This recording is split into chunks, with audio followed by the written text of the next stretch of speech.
Mama, I got bad news, bad news. I've been rolling with some bad dudes, bad dudes. I've been trying to get a bag too, Hello, listeners.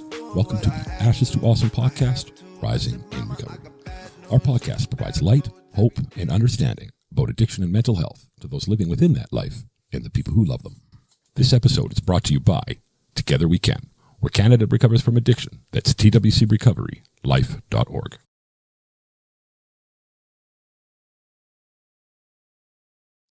Hello, everybody. Watchers, listeners, supporters of all kinds. Welcome to another episode of the Ashes to Awesome podcast. I'm your host, Chuck LaFlange, checking in from Krabi, Thailand, in virtual studio with me halfway around the world, in somewhere in the United States. I'm not even sure where. It's Jamie Tall. How you doing today, Jamie? I'm doing great, and I am coming to you from Athens, Georgia. Athens, I remember you saying that now. My bad. So, how's the weather? Of the University of Georgia Bulldogs. Okay. See, when I was a kid, we all had Georgia Bulldogs jerseys and stuff even up in Canada, right? So that was one of the popular teams, for sure, right? I had no idea where they were from, and I wore it strictly for the fashion, but right. Yeah. How's the weather over there? You'd be probably similar to my weather in Georgia, right? Pretty nice. It was like 55 in the afternoon, but like 27 in the morning. Oh, okay. So that's not like it is here. No. It's 5:30 in the morning here, and it is currently 27 degrees. So that'd be about 85 degrees Fahrenheit. Wow. So, yeah. See, the rest of the world uses this other thing called Celsius. You guys are still. Gotcha. Right? Yeah. Right. As we were talking about before we hit record, we kind of like to, as Danny said, talk about the mess, not the message, or the message, not the mess so much anymore. But we got to figure out who you are and what gives you credibility to come on a podcast and start talking about recovery and all that stuff. So why don't you give us kind of the Reader's Digest version of your story? And if you don't mind, I'll interrupt here and there. Before you do that, I'll get you to start with the first time you tried a substance that you remember, the first time you got messed up that you remember, because I got a couple questions about that, and then we'll get into it. Yeah. Absolutely. The first time that I got messed up, or drugs really became my solution, was when I was in high school and I was at a party and I was really trying to like fit in. There was like cute guys there, and I was like 16 years old, and I really wanted people to like me. And so they started passing around, some substances, just some, high school kind of, low grade stuff, nothing too major. But I remember a few minutes after doing these couple different substances that something kind of clicked in my brain, and I was no longer anxious or insecure. I actually felt like confident, and I was funny, and I was charming, and people liked me, and I fit in. And that was the first time that I was like, this is what I've been looking for my whole entire life. So, and that's a response I get from most people, or something along that vernacular, right? Now, the next question, though, is, were you self-aware enough at the time to realize what that had done for you, or does that come with introspection down the road? No, it happened instantly. Yeah, you knew what this was and what it was doing for you, and okay. See, now that's not the typical response. That's about 30%, I figure, is people that were self-aware enough at the time, right? So and I don't know why that is so interesting to me, but it has been since day one. So that's kind of always the first thing I like to ask, right? So I'll let you take it from there and see where we go. I mean, basically, just like everybody else, my drug of choice was more. So, I mean, if it would have stayed, at that kind of like fun high school level, that would have been cool. But unfortunately, for people like me, that was not the case. And I, escalated very quickly into a lot of other substances. I also used other things as addictively as I used drugs, relationships, food. Okay. Yeah.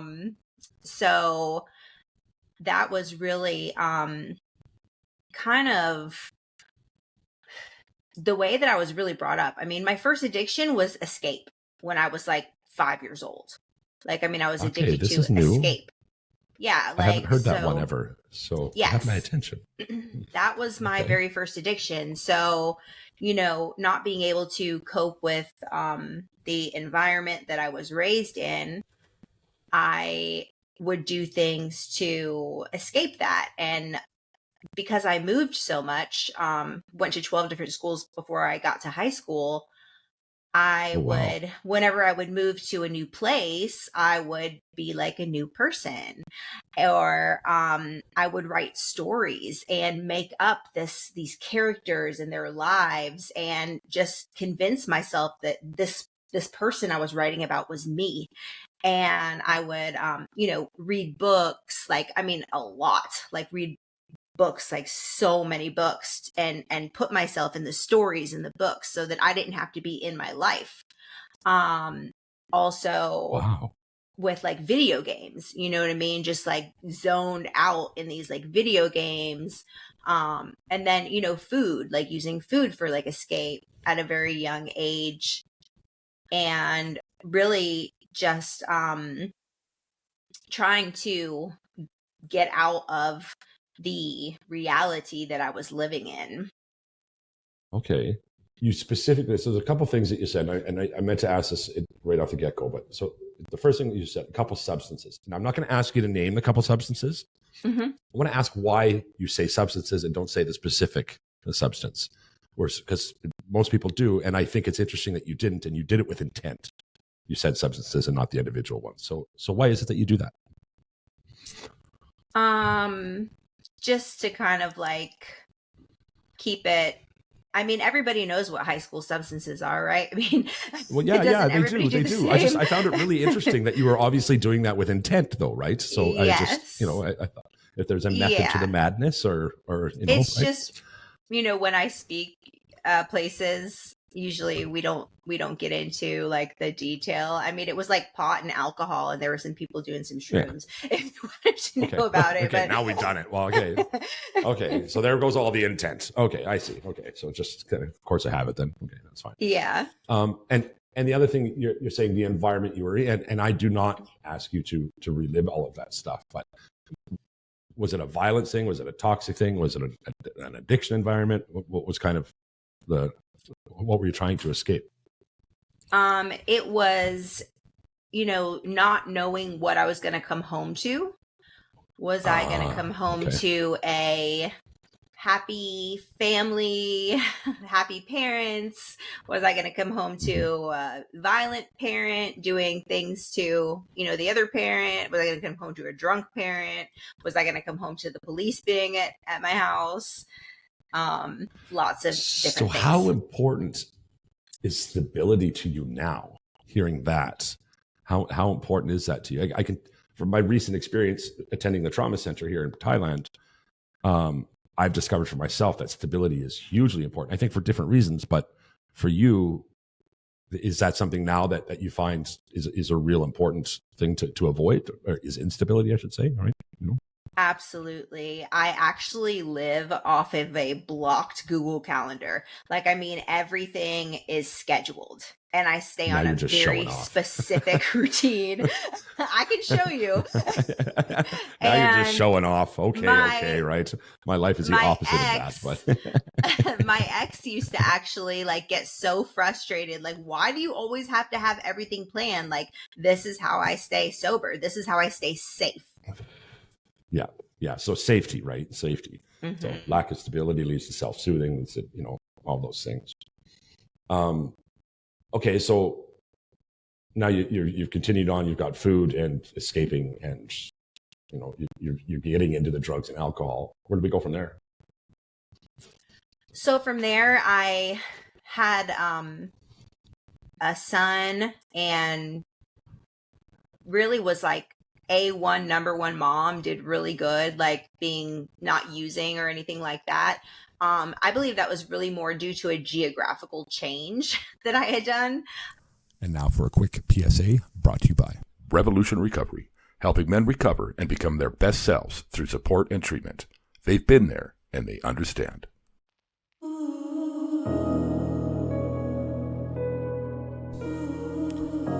Hey everyone, this is Ryan Bathgate from Kaleidoscope Wednesdays. I wanted to bring a public service announcement to you today about Narcan, or also known as naloxone. These kits have saved so many lives over the years. I can attest for that. Being in the industry for so long, I can tell you since we've had the opioid crisis declared in 2016, it has saved thousands of lives, and I've watched it personally save hundreds of lives. These kits are small, easy to use. You can keep them in your glove box or in a cupboard in your home, and you never know when somebody's going to need them. If you have a hard time finding a Narcan kit in your area, just email us here at ashes2awesomepodcast@gmail.com. Throw Narcan in the subject line, tell us where you are, and we'll do the legwork to find that for you. If you wanted to send me a question for my Kaleidoscope Wednesdays, again, email ashes2awesomepodcast@gmail.com. We will read that question on air, and I'll do my best to answer it in a comprehensive way. That's all I have for now, and we'll go back to the show. Thanks for listening. That my parents had done once again. So that, and then, things didn't really get crazy until after I had my daughter. And I was addicted to pain medication when I had my daughter, and she had to stay in the NICU for 6 weeks. Oh. And that was absolutely devastating to me because no matter how hard I tried to stop, I couldn't stop using, even for this beautiful little girl that I wanted to be a good mom for so bad. So that took me, in and out of the circle of jails, institutions, detoxes. All the things. But every time I would get out, I couldn't understand the fact that, if I didn't put in, I wouldn't get addicted, right? I wouldn't go back into this addictive behavior. So every time I would get out of detox, jail, institution, I would say, okay, I'm cured. Now I can use like everybody else. And just kept it the same cycle over and over again. Right. Is that pain medication? Does that come from a prescription? Is that where that starts? Yes. Started with a prescription. I actually was selling them. So I actually have a background in sex work. So I was a sex worker for many years, and I dated doctors, and they would pay me with prescriptions. They would just write me prescriptions, and all my girlfriends. And so I used to just sell them, right? And then one day I was like, well, what is this? Or, you know what I mean? Just kind of try it out. And the first couple times I tried it, I really didn't like it. And then all of a sudden, like one time, I was like, this is amazing. And so that was how that happened. Okay. So, where to even go from here? There's so many conversations to be had. And sex was also a big escape for me also. Yeah. I use that definitely as addictively as I use drugs.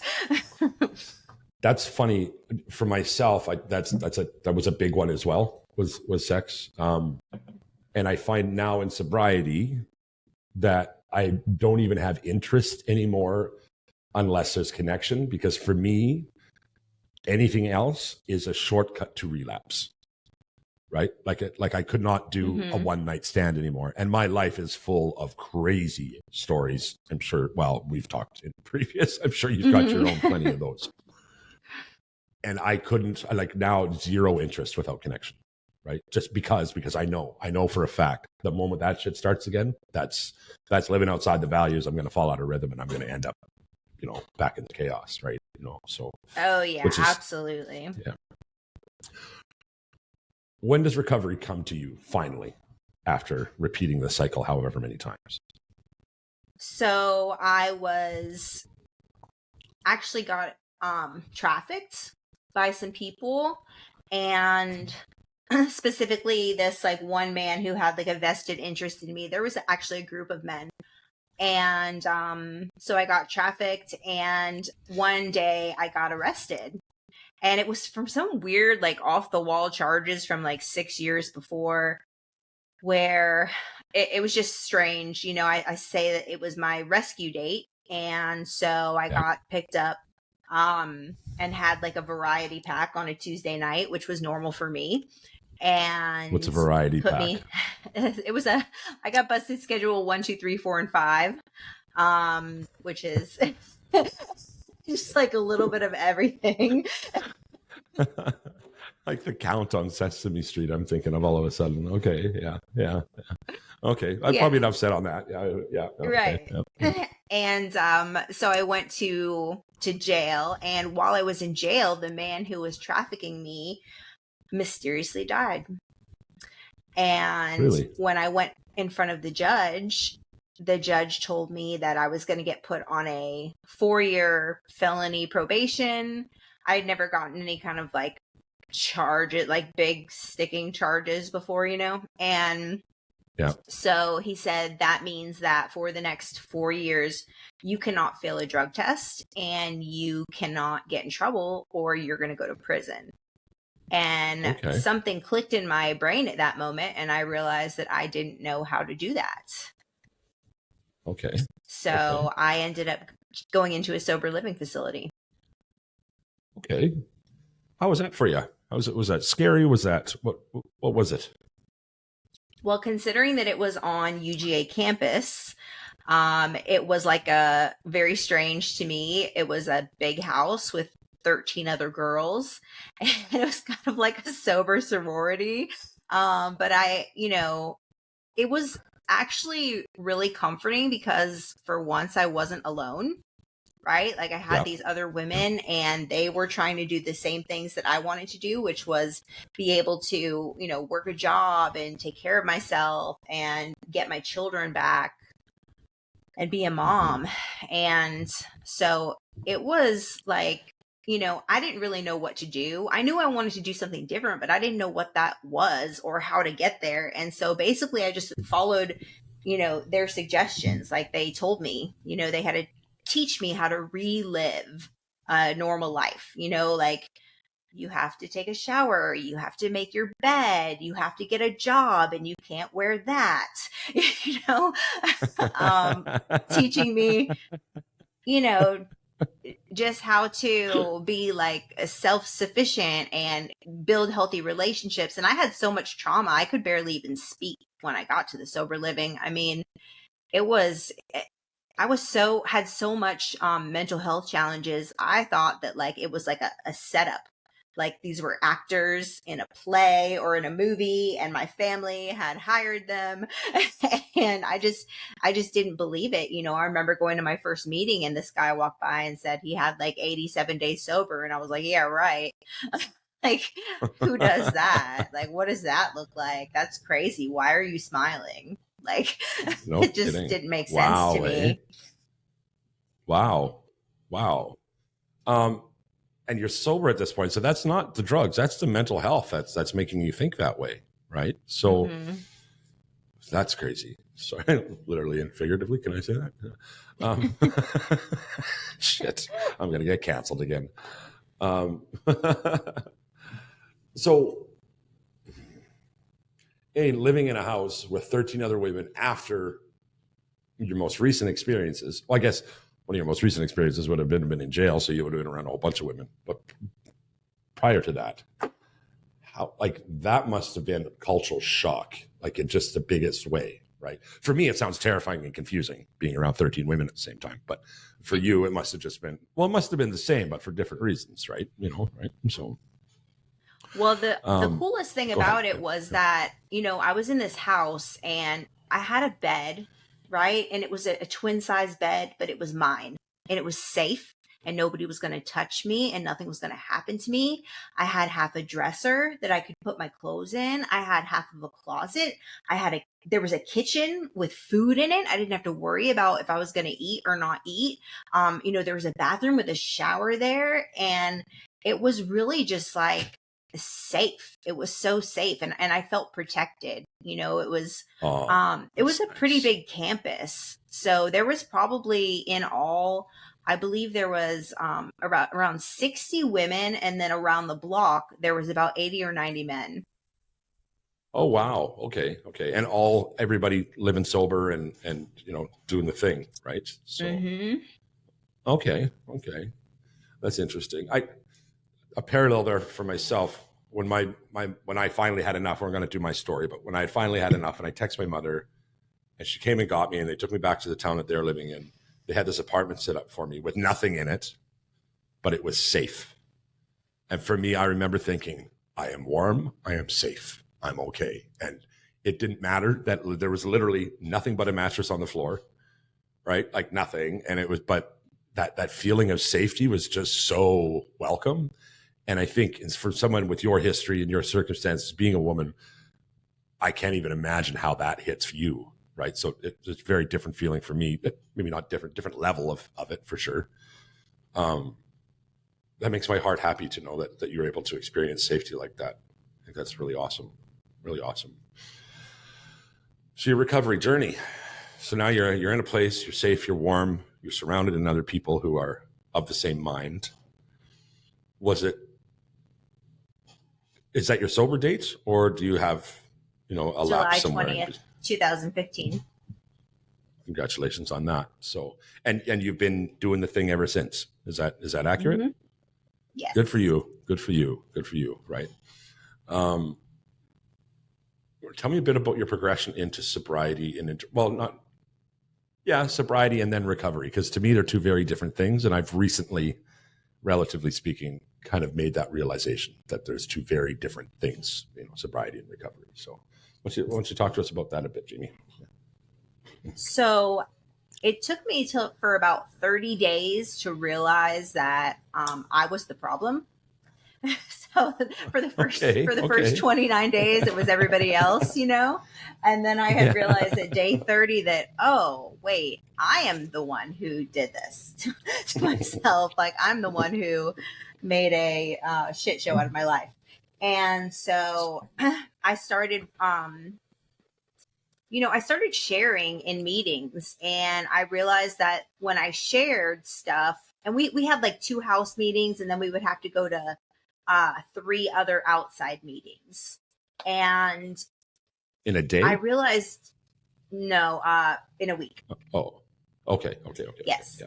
In a week. And we had a time, it was very structured. We had to sign in, we had to sign out.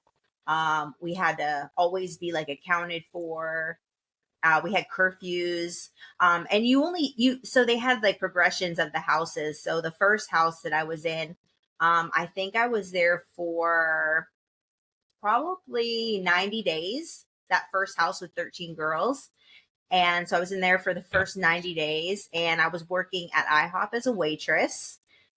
And I started, working the 12 steps and sharing in meetings. And what I found when I started sharing was that, number one, like, people would come up to me and say, thank you for sharing that. Like, that really resonated with me. That really helped me. I completely understand that.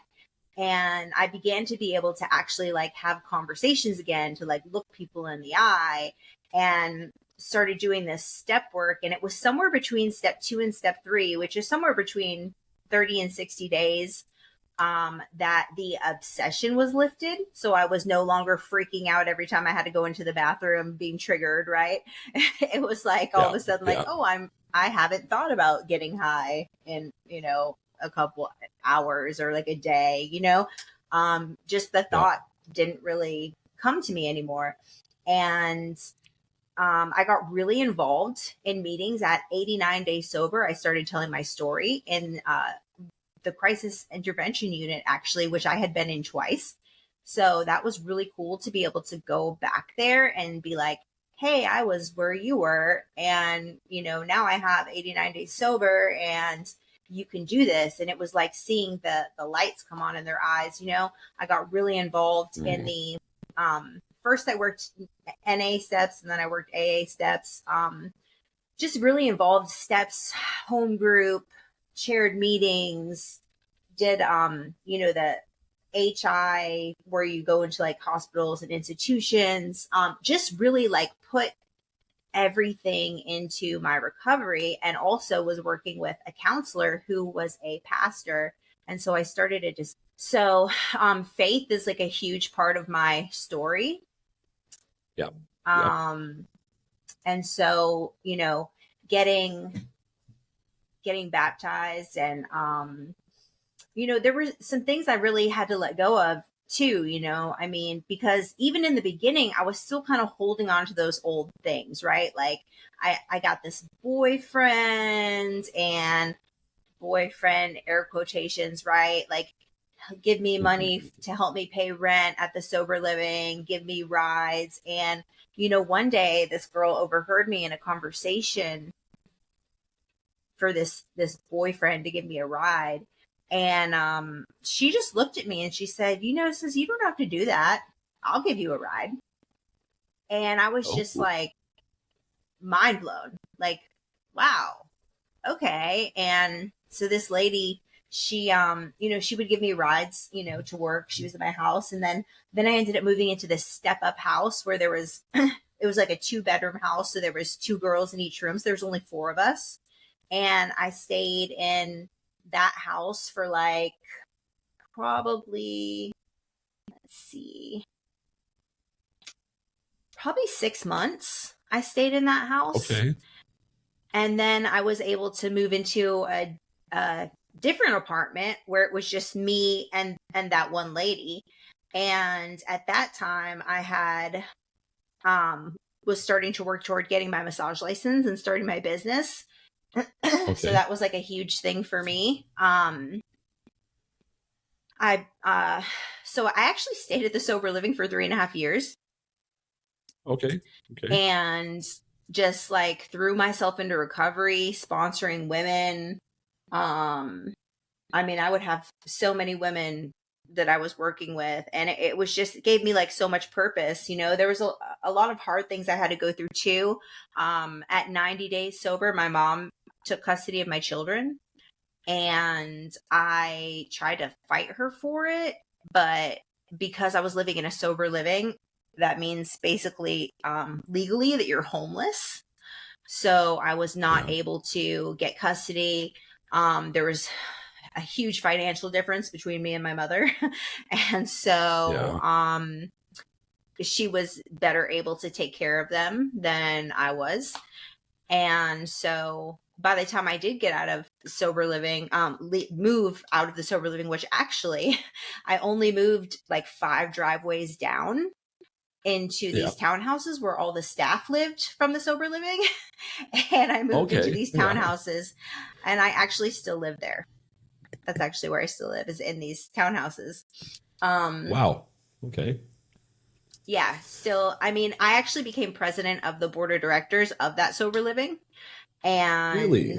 And became, I teach classes over there. Certified recovery coach, certified MRT teacher. And so I was teaching classes over there. Yeah, it's moral reconation therapy. It's a system they use really in the prisons, but we do it here in the sober living also. It's like a whole, like, it's a kind of a 12-step-ish program, but different, very different. Goes like basically retracts your thinking. So that was really cool. Just staying involved. Staying involved was the biggest thing for me, and, pouring into myself. Like I took this 18 months. This was, people thought I was just, they didn't understand me at all. When I was 18 months sober, I took an 18-month period where I decided I was just going to pour into myself. Like, because I had finally found this girl who was worth pouring into. And I took 18 months and I literally worked on building my business, I became a recovery coach with Georgia Council on Substance Abuse. I started a YouTube channel. I, just became this like self-sufficient, independent woman. So in this 18 months, there was no dating. There was no like going out. Like it was like a very intentional, I am going to work on me. And my life just changed. Did you say 18 months or did it work out to be 18 months? Did you say I'm going to do this for 18 or that's that kind of the way it played out? So I was, working a 12-step program, and I had this sponsor, and she kept telling me about like, no dating till we finish the steps, no dating till we finish the steps. And I kind of kept like bucking on her, and like giving her pushback and all this, and one day I was dating this guy, I had 18 months and he had like 6 months or something, but his dad was a pastor and we had the same beliefs. And I was like, this is the guy, and then after a couple weeks, I was like, nah, this isn't the guy. and I broke up with him, and he left the sober living. And now for a quick PSA brought to you by Revolution Recovery, helping men recover and become their best selves through support and treatment. They've been there and they understand.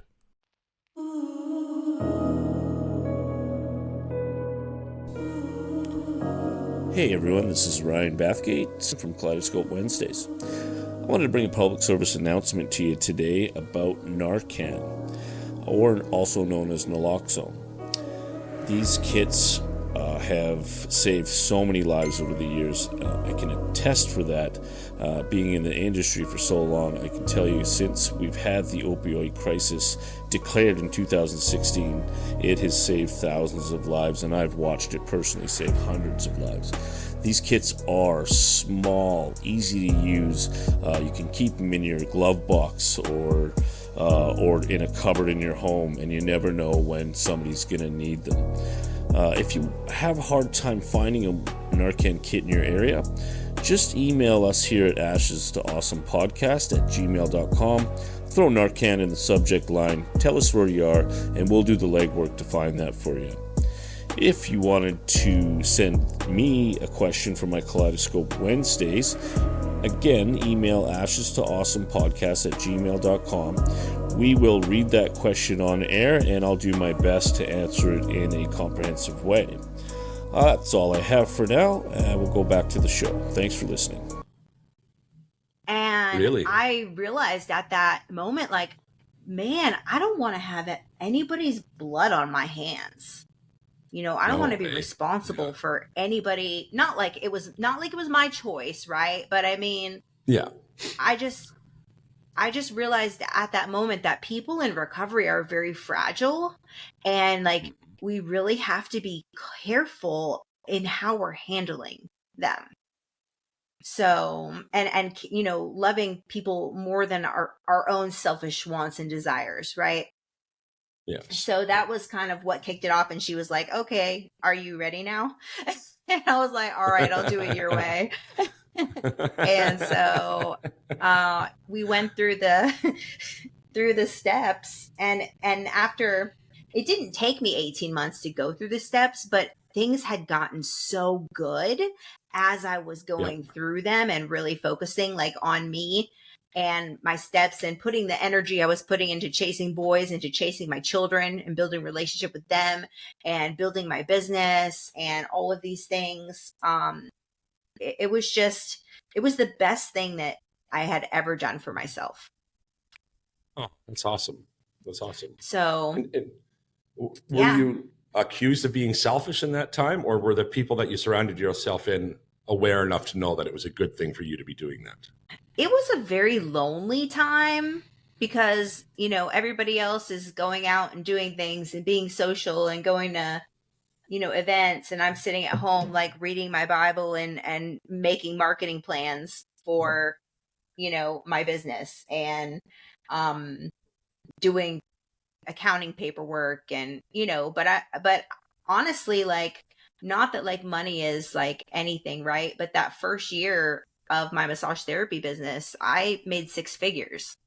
and I was homeless Oh, before then. so So is it now that it was like a right pretty there, big accomplishment. I want to talk about that and that feeling that goes with that. So, and I'm already getting emotional thinking about this. We have an episode every Wednesday. I do an episode with a therapist, Ryan Bathgate, who was a childhood friend of mine. We parted ways for like 30 years, just circumstances, life happened. We reconnected over the show, and for the last 9 months or so, we've been working together. Keeping in mind, my sober date is October 21st. Oh my God, look at that. It's 14 months. So the last, I wasn't sober for that long when we started the show and when we started working together. And he has, in those months, he's had this huge impact on me. But the other day, last week, we did an episode where, of course, I had just moved to Krabi, Thailand from Phuket. Like, I've just moved into my own place, as you're well aware, right? My very first place in years. So there's that feeling, you know that. And I'm on my scooter. It's 5 o'clock in the morning. I just made a run to 7-Eleven, just like before we started recording. And I'm on the way back. I'm like, oh my God, this is freedom. And it was freedom like I never experienced before, right? Here I am in Thailand on my fucking scooter, feeling the breeze and all the things, and really practicing some mindfulness in that moment too about everything that was going on around me. And so shortly after that, I was recording with Ryan, and he said, no, think about that. And you've talked about all of this, making your bed when you first get to that sober living, right? Those micro movements, that feeling of accomplishment, your self-esteem goes up just for a little bit, but you do that every day, and that starts to really add up. Those little things, the micro movements, right? And he's like, hey, listen, you've been working your ass off on the show for this long. You've made the connection through this. You did this outside of my awareness. All of these things are coming together because of these little things that I'm doing for myself. And then one day you're like, look at this. Look at this. I'm experiencing freedom. Whether it's 6 figures in your first year, whether it's a move to Thailand, whether it's whatever that means for the individual. How's that feeling for you? How did that, when you looked back? Because I can only guess, I can't put myself in your shoes, but I can relate enough to say that you probably had at least a moment somewhere where it all hit you. And you went, fuck, right? Like, here I am. Did you have one of those moments, and can you describe that? Absolutely. It was a true feeling of freedom, because you have to understand that with my background, I was constantly dependent on pleasing a man, and I'm not a feminist here, okay? But with my understanding, with the background that I came from, my life was dependent on pleasing a man in order to survive. So for the first time in my life, I was able to survive, not just survive, but thrive on my own with just me and God. No man, wow. Just me and God. Right. And got my first car. And, it so was when just, you get into your first car, when you sit in that car, I didn't, does it hit you like that? Do you go, oh my, like, this is happening right now? Like, do you have those moments on those little big victories? Yes. Right. Yeah. Absolutely. Yeah, right. I mean, that was huge. I had a 480 credit score. So, I mean, to do that was just, I mean, I worked hard for that. I worked really hard, like paying back past debt and getting a secured credit card to use it to build my credit and all this. And then, with the car, making like double payments to build my credit even more. And it was just like a very intentional thing to build this life. I mean, and now, like, even now looking, recently going through a divorce, and, not my choice that I'm here by myself. Okay. But, haven't skipped a beat, haven't missed a lash appointment, haven't missed a nail appointment. You know what I'm saying? Paying the rent, paying the car, paying the health insurance, right? You know what I'm saying? Like whatever the enemy tries to throw at me, like God has rooted me in this place where I have like full trust that I'm going to be okay. Oh, that's wonderful. I love hearing that. I really do. I do. Okay, so back to that feeling of those micro movements. And I think that here's the thing. And I don't know if you and I have had this exact conversation, because I've been saying it a lot lately about the fence in recovery. Have we had that talk about this metaphoric fence? I don't think so. At one point, you're on the addiction side of it. I don't think so. And one day, you're on the recovery side of it. So one day, you're nodding and smiling, saying, I know, but you really don't know, right? And people are saying all these wise things to you, and you're like, oh, I know, right? And then one day, it's like, aha, it all starts to make sense to you. The perfect example for me, living in your values, right? It's, oh, I know. Do you though? For instance, we talked about like the whole sex thing. And so for me, it's about, hey, I need to hang on. That's one of the things that I really need to stay on track with, because if I don't, I go out of rhythm, and then once I'm out of rhythm, right? All of those things I nodded and smiled at until recently, when I crossed over to the recovery side of this metaphoric fence. When recovery came about, it started to be about not so much staying sober, but living a fulfilled life. Am I making sense, or am I rambling here? I'm kind of I tend to ramble sometimes. No, absolutely. ADHD, right? Yeah, like all of the things that like I used to live in, right? Which is like lying, cheating, stealing, manipulating, right? Like I didn't have like those things weren't okay anymore. Like something inside of me changed, and it was like, no, you can't steal that wallet that person left at your table when you were waitressing. That's wrong. Like, no, you can't steal this person's credit card information. That's not okay. That would grieve me. You know what I mean? Like that would make me feel bad. You can't talk about this person like that. Like that's not right. Even the little things, right? So something. There's the big ones. You can't lie and steal. Littering. Cheat, but... I went through a littering thing. Like, like this whole like. I would get so convicted over littering, and I was like, oh, it was just like processes that, and I used to be the girl going down the highway throwing everything out of her car, so just everything changing, just something inside of me, like a different spirit inside of me that was like, this is the right way, and this is the way you're going to walk in it, and yeah. And, the sex thing too, like that's that was really hard. I took like a 3.5 year taboo where I didn't, participate, because when I did, it made me feel bad. And I see. Yeah. It you kind know of what I'm like, talking about. It kind of triggered those things. Plus, that they're going to be like addicted and calling me after for. Don't want to break anybody's heart. Now you have my attention. No, but really, we did enough of that on the games nights. Okay. I'm not going to keep doing that. I got weird. Yeah. So, content creation. When's that happen? When do you start the page? When does all that begin for you, and how? Right. Talk about that. So that happened in 2020 during COVID. Yep.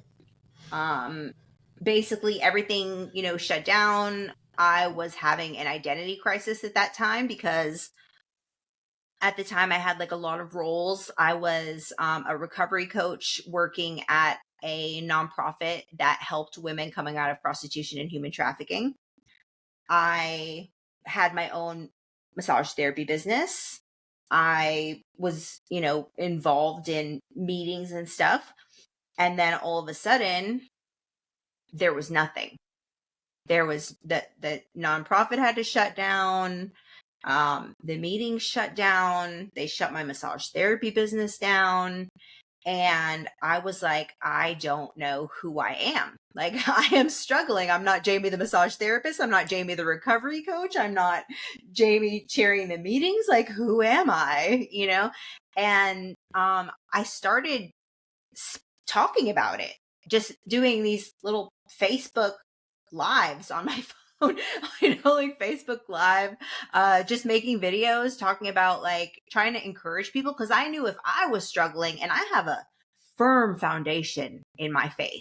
And so if I'm struggling with my firm foundation, I can imagine people who are in early recovery or who don't have, that kind of foundation. So I started speaking out about it, and the messages and responses that I started getting were so incredibly overwhelming. People across the world messaging me like, I was going to relapse today, but I saw your video. I'm feeling the same exact way. I wanted to kill myself, and I saw your video. I mean, it was just so impactful. And I thought, like, well, I need to keep doing this. I need to keep talking and keep people, like, keep spreading a message of hope and encouragement. And God was giving me, like, a lot of revelations then, because it was a lot of time just me and God, and he was really, like, just teaching me, like, a lot of things about, like, trust and faith and different things. And I would just, like, share them. I would do, like, my morning devotionals online and little talks, about different things, step talks, whatever it was. And that's kind of how it started. That's awesome. And now, I mean, I'll stroke your ego for a second, but you're kind of a big deal that way in the content creation world, Yeah, you are, actually. I feel like just honored to be in the company of yourself and Sonia and all of them now, right? It's enlightening for me, to say the least, right?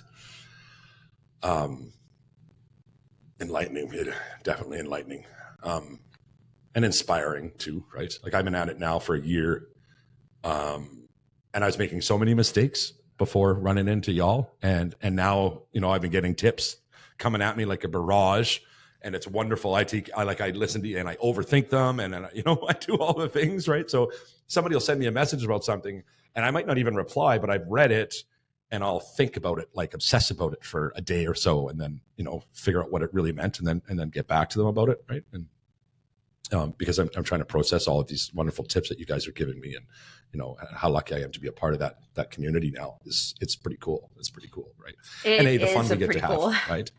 Yeah. That games night was epic. I had the absolute best time doing that, and I'll tell you what, low key, every day I'm like, am I gonna get another invite to a games night?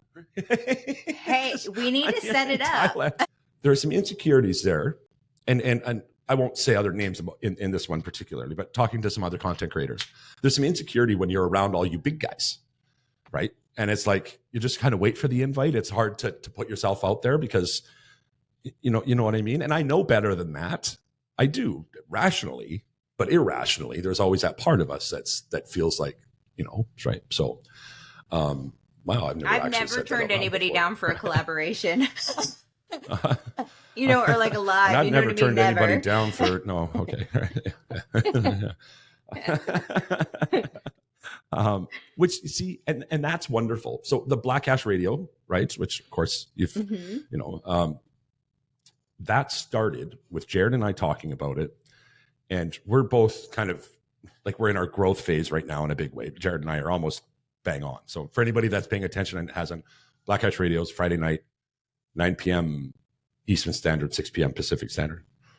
We bring on two other content creators, one that's bigger than us and one that's smaller than us. The idea being, the one that's smaller than us, keep with the values of recovery. Hey, let's give you a break. Maybe you don't have to grind quite the same way we've had to, maybe, because it sucks sometimes. It's like, and it can really be a grind trying to get that brand out there. But if their message is right, why wouldn't you bring them up, right? And competition happens at the bottom, collaboration happens at the top, right? So, you guys coming on and us all streaming to our audiences and sharing, and to me, that's recovery. That's the values just held true, right? And I think it's wonderful that you've never turned down a collaboration, or, right. So, I mean, I have yet to myself either. I suppose it would have to be a message that I wasn't comfortable with. Right. Mm-hmm. and there is some of those out there, to say the least, but right. I think, if somebody's going to the trouble to make a recovery platform, usually, and I've come across a couple, I'm sure you have too, where maybe ego is a bigger part of than the messages. But for the most part, I think the vast majority of content creators are in it for the right reason, right? And that's to spread a message, and right. I mean, there's a couple that are kind of go against the grain that way, but Yeah, and I mean, I was blessed. I will say that, actually how I had met my husband was because he was a YouTube content creator. And he was doing recovery messaging, and he did this video. He actually put a comment on, I was doing a post on purity and why you shouldn't, sleep with people in your first year of recovery. And he commented on my post and dropped a link for this video, and it was 13th Step In. And I was like, who is this? Who is this? And so offended. Sorry, I got to take some notes here right now. Okay. Yeah. And okay. and when I clicked on it, he was very humorous and spoke out very boldly about recovery. And really, he had the same message as me, but his was just in more of like a humorous sense, And so I shared the video because I knew some of my friends would like it because they're, So, and that is how he and I ended up talking and eventually meeting, because he lived in Florida, I lived in Georgia. And he actually helped me create my YouTube channel. And I started a show called Recovery Inspired Hope, which was just a local show. So it was spotlighting different pathways of recovery in the city of Athens, and grew to spotlighting nonprofits or allies in recovery. And I would just like call people and just be like, hey, I want to spotlight your nonprofit on my show because I think you're doing such amazing things, and nobody turns you down for that, right? It's free marketing, free press, right?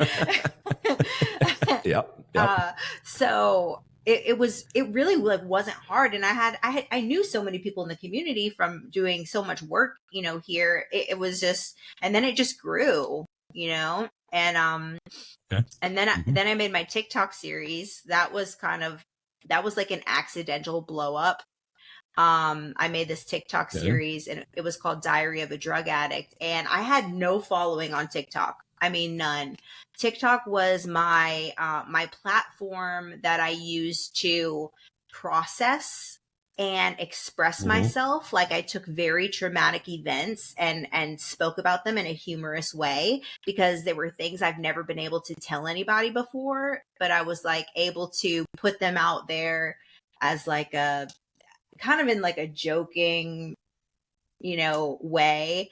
And my first video got like 500,000 views. And I was like, oh, snap. Now everybody knows. I was like, that wasn't supposed to happen. So, yeah. But it obviously was supposed to happen, right? So, yeah. It was very unexpected. I was just like, oh my goodness, this is so embarrassing. Like, but I made 48 episodes in that series, and was able to help a lot of people. So right.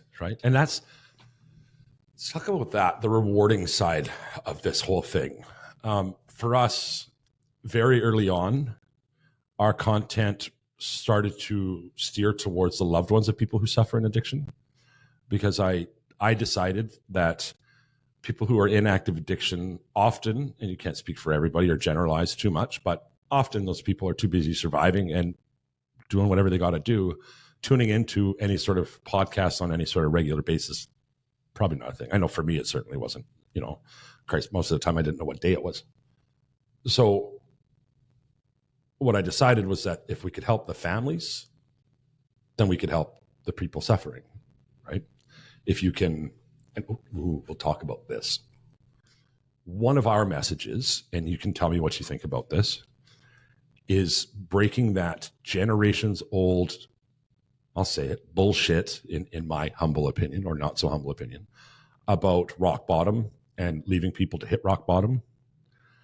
And to me, and I'll just say what my opinion is on it. You can disagree or whatever. And, waiting for rock bottom is waiting for them to die. That is the reality these days with the the fentanyl showing up. I don't believe in it. I have a really hard time with people that think that way and preach that way. So in my mind, helping families to understand that active or perceived lack of connection was the boot on my neck for the last 2.5 years of addiction for me.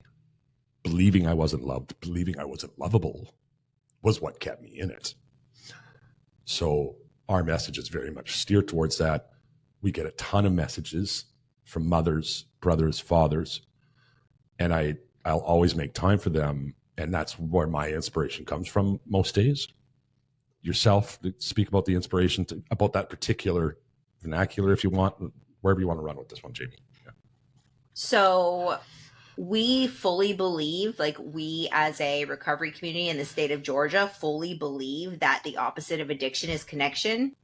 And what normally happens when somebody relapses in the traditional 12-step community is they say, okay, well, here's $20, go try it again till you get it right, and then you can come back, right? So we push them away, right?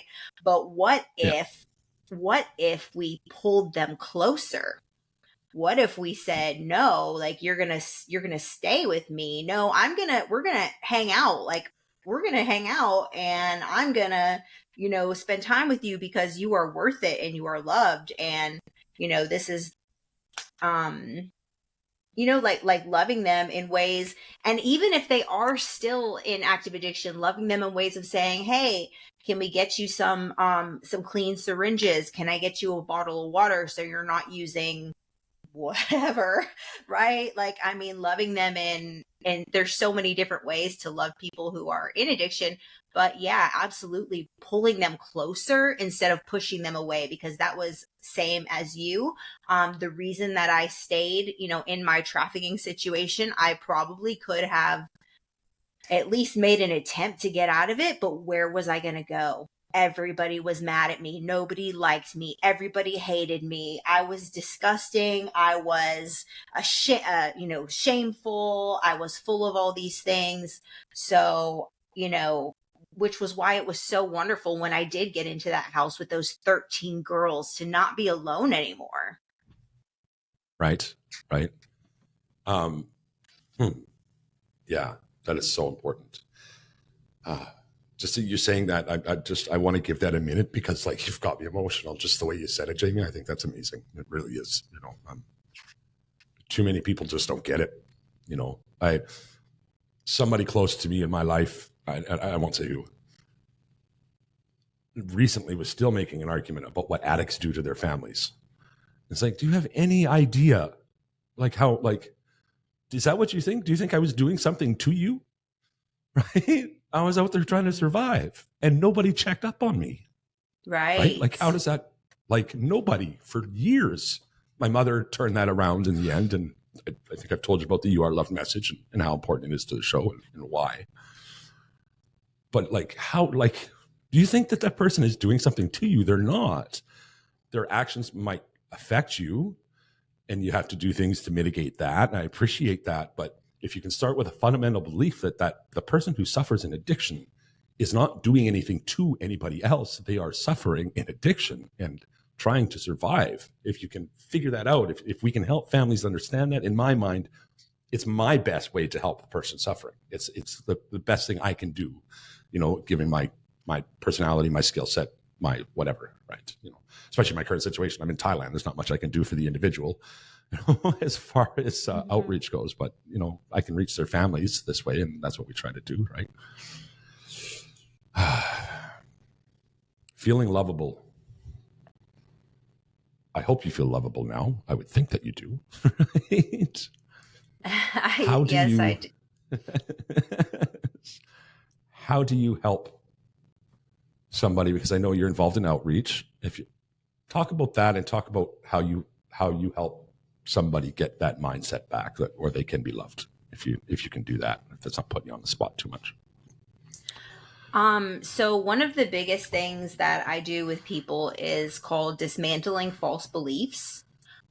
And so basically you take and you list the things that you believe about yourself, or that people have said to you, people have said about you, things that, the enemy has whispered in your ear, and you write these things down, and then you go back and you break it down with the truth, and It's cognitive behavioral therapy. That's what this is. Like so some people get their, you can get it from many different places. That the truth, you can get it from what people who really love you say. You can get it from what the Bible says about you. You can get it from the esteemable acts that you've done, which show that you are not this, and this, because you actually live in this, and this, So basically, like breaking down the false belief system, so that you can see, who you are and your value and your worth, because that is like the biggest thing. Because when you don't believe you are worthy and you are valued, then you will just settle for anything and anyone treating you anyway, and you won't go after the things that you want to go after, your dreams, your desires, your passions, because you won't feel that you are worthy, or you won't feel that you are good enough, or you won't feel that you are equipped enough to do those things, right? So being able to understand like your true identity, and that you are more than enough exactly the way that you are in this moment. Oh, I love that. I really do. I do. Oh, you warm my heart, Jamie. You really do. Hey, listen, if people want to know more about you, they can find you on Facebook, of course, under, if you want to give us your social names. I'll put all of this in the show notes, and of course in your, I never sent you that link. Ooh, better do that, to fill out your bio page. Oh no, you have done that for us, haven't you? You have done that. I think I did. I think you did. Okay, I thought I did. So there'll be a bio page attached to the website on our website, 808podcast.com. But why don't you tell us, just for people that don't want to take the effort to go to the website, where they can find you on social media and all that, before we get into the final segment. You can find me at Jamie Tall on every platform: YouTube, TikTok, Instagram, Facebook. Only place you won't find me is OnlyFans. Anymore. Well, you know what we should do? We should all start a recovery channel on OnlyFans, just to mess with people, right? Yeah. I know, right? Like, have some sort of like racy intro video, and then it just turns into a bunch of us sitting around talking about recovery, right? I think yeah. You need to recover, you dirty, dirty man, right? We'll do some shame-based stuff just because we can't, because it doesn't work here. Maybe it'll work there. I don't know, right? Wow, Maybe. That escalated quickly. Before we do our daily gratitudes, I'll ask you a couple questions. One, if you have a message to somebody who is struggling in early recovery, what would you say to them? I would tell them to not give up. I would tell them, you have no idea what is in store for you if you will just stay on this road in recovery. Stay surrounded by people who are going to encourage you, who are going to be on your team, who are going to uplift you, and you can literally achieve anything and everything that you want to just by staying on this road to recovery. To the bulk of our audience, the family members, the loved ones of people who suffer, what would you say? I would tell them to keep praying and expect recovery. Always expect recovery. Envision them, like imagine them walking around, with their kids, smiling and laughing and playing outside, and envision it. and don't ever stop expecting that that's going to happen. That is the first time I have heard that message in any form, and I absolutely love it. Expect recovery. I love that, Jamie. I do. That is wonderful. Wow. All right. Brings us to my favorite part of the show. That's the Daily Gratitudes. Today's Daily Gratitudes are brought to you by Revolution Recovery, helping men recover and become their best selves through support and treatment. They've been there and they understand. What you got for us? I am grateful that I got my nails done today. Had a manicure and a pedicure today, and some self-care time. And I'm very grateful for that. And it's almost Christmas. Yeah, it is. Yeah, it is. You know what? Now that you mentioned that, that's something I never talked about. A couple weeks ago here in Thailand, when I was still at the Yatra Center, at the treatment center there, one of the other residents, she decided she was taking us for mani-pedis. So for the first time in my life, my gnarly ass feet and my rough calloused hands and fingernails and all that, I experienced a mani-pedi for the first time ever. And it was pretty damn cool. So yeah. I am thankful to the people that brought me my new dog, Sunny. You've seen some of the stuff on Facebook about him, I'm sure. I've got a sidecar coming this week. Or next week, I guess it'll be here hopefully Tuesday. So Sunny and I are going to be able to like check out Thailand together on the scooter and sidecar, and I am like pumped. I'm so thankful that those people came into my life and gave me this wonderful, wonderful dog. I'm not going to be alone on Christmas, right? Which is pretty damn cool, right? So yeah, I'm also very, very thankful to every single person who continues to watch, listen, and support. Like, comment, share, subscribe, hit the buttons wherever they are down there. I never know where to point, so I just do this. Every time you do any one of these things, you're getting me a little bit closer to living my best life, and that is to continue making a humble living, spreading the message. The message is this: if you're in active addiction right now, today could be the day. Today could be the day that you start a lifelong journey. Reach out to a friend, reach out to a family member, call in a detox, go to a meeting. I don't really care what you got to do. Just get that journey started, because it is so much better than the alternative. And if you have a loved one who's suffering an addiction right now, just taking the time to listen to this conversation, this amazing conversation, you just take one more minute out of your day, text that person, let them know they're loved. Use the words, "You are loved." That little glimmer of hope just might be the thing that brings them back. Boom. Done. Yeah. 205.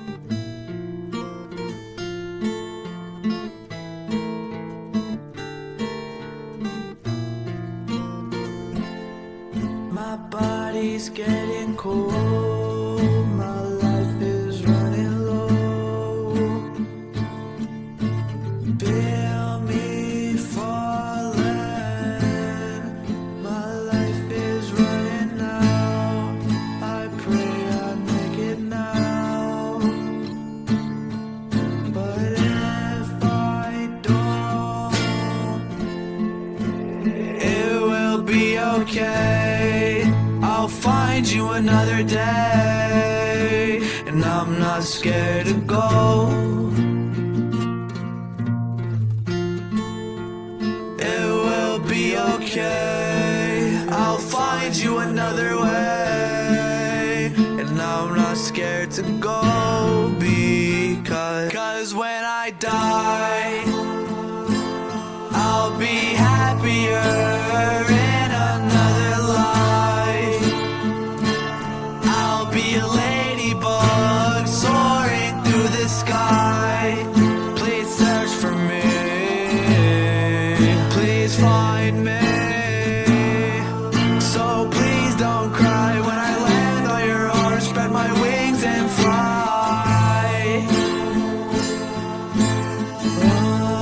So please don't cry.